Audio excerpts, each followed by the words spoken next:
practicing Artemis Moonwalks in the desert, a developmental milestone for our lunar-roving robot, and previewing our new polar climate mission. A few of the stories to tell you about this week at NASA.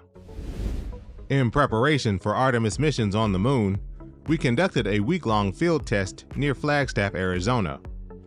With flight controllers and scientists monitoring activities from Johnson Space Center in Houston, a field team including NASA astronauts Kate Rubins and Andre Douglas practiced moonwalk scenarios, performed technology demonstrations, and conducted hardware checkouts and other Artemis science-related operations.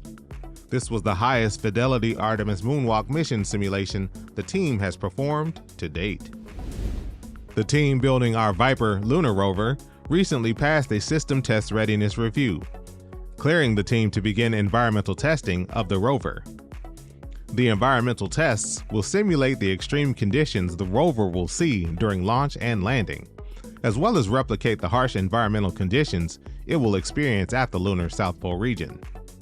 Viper will search the moon for ice and other potential resources ahead of future Artemis astronaut missions to the lunar surface. Our pre-fire mission, short for Polar Radiant Energy in the Far Infrared Experiment, aims to improve life on Earth by studying heat loss from our polar regions and by providing information on our changing climate. Much of our planet's polar heat loss is in far infrared wavelengths and has never been systematically measured. The first of the mission's 2 shoebox-sized satellites is targeted to launch no earlier than May 22nd.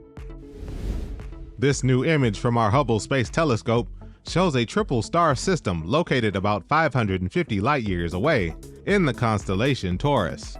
One of the stars, called HP Tau, is a type of young variable star that hasn't begun nuclear fusion yet, but is beginning to evolve into a hydrogen-fueled star like our Sun. This type of star tends to be younger than 10 million years old. In comparison, our Sun is around 4.6 billion years old. That's what's up this week at NASA. For more about what else we're up to, check out nasa.gov.